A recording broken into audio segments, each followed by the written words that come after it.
चाची और भतीजा रिश्ता माँ बेटे का माना जाता है, लेकिन क्राइम की इस कहानी में आज हम बिहार के एक ऐसे सनकी भतीजे की कहानी आपको सुनाएंगे जो अपनी चाची को माँ सम्मान नहीं समझता था। वो इसके करीब आना चाहता था। चाची की चाहत में इस कदर पागल था कि उसके नाम का टैटू अपने सीने में गुदवा रखा था। चाची के प्यार में दीवानगी की हद कुछ इस तरह पार कर गया कि सीधे चाचा को मौत के घाट उतार दिया।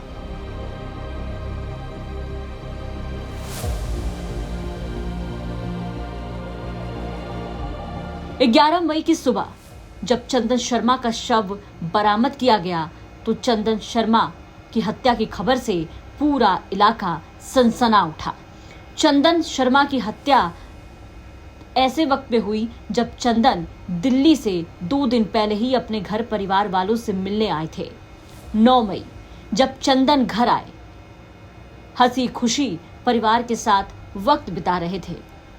अगले दिन चंदन अपनी बीवी को यह कहकर निकले कि वो किसी काम से बाहर जा रहे हैं। शनिवार 10 मई की शाम वो घर से बाहर निकले, लेकिन घर वापस नहीं लौटे। रविवार की सुबह यानी कि 11 मई को खेत में सीधे चंदन की लाश मिली। उन्हें गोली मारी गई थी। बुरी तरीके से चंदन जख्मी थे, जिनका शव खेत में पड़ा मिला। खुशी खुशी 2 दिन ही बीते थे कि अचानक ये घटना घटी। जानकारी के मुताबिक चंदन शर्मा, जो कि मृतक चाचा हैं, वो दिल्ली में रहते थे। चाची घर में अकेली रहती थी और इसी बीच भतीजे को चाची से एक तरफा प्यार हो गया। इस पूरे घटना को लेकर के आरोपी भतीजे ने बताया कि चाचा को रास्ता से हटाने के बाद उसे ऐसा लगा कि चाची अकेली हो जाएंगी और फिर उसे वो आसानी से अपना लेगी, वो चाची के करीब आ जाएगा। इसको लेकर के उसने पूरी प्लानिंग शुरू की। हत्यारे छोटू ने चाचा को रास्ता से हटाने के लिए गांव के ही लोगों के साथ योजना बनाई और चाचा को मौत के घाट उतार दिया। 11 मई की सुबह गांव के बाहर मकई के खेत में गोली मारकर चंदन की हत्या की गई। पुलिस ने शव को बरामद किया। घटना के बाद परिजनों से पूछताछ हुई तो परिजनों ने अज्ञात अपराधियों पर हत्या करने का आरोप लगाया, क्योंकि किसी को कानो कान खबर नहीं थी कि घर में ही अपराधी छिपा है और भतीजा कुछ ऐसा सोच रहा है। पुलिस ने परिजनों के आरोप पर प्राथमिकी दर्ज की। घटना के बाद एसपी मनीष ने मंझौल डीएसपी नवीन कुमार के नेतृत्व में एक टीम गठित किया।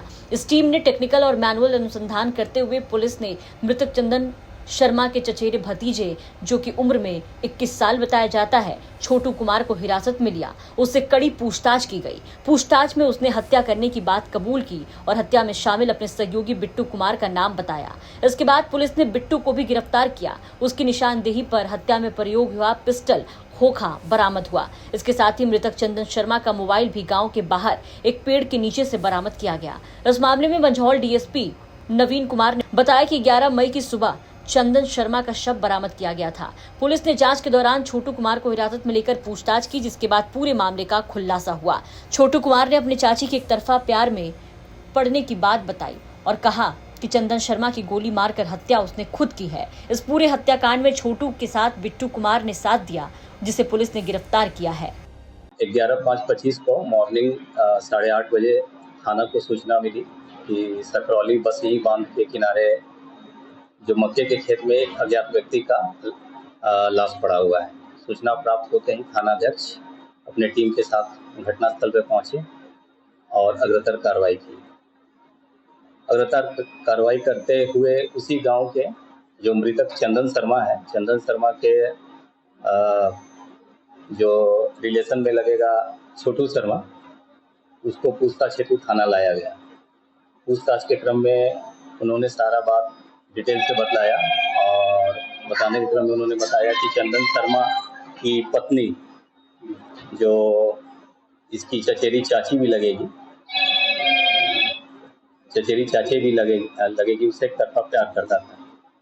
इसी ये में उसने ये घटना कारित किया है और उस घटना कारित करने में बिट्टू शर्मा, जो सकरौली का ही रहने वाला है, उसने इसे सहयोग किया।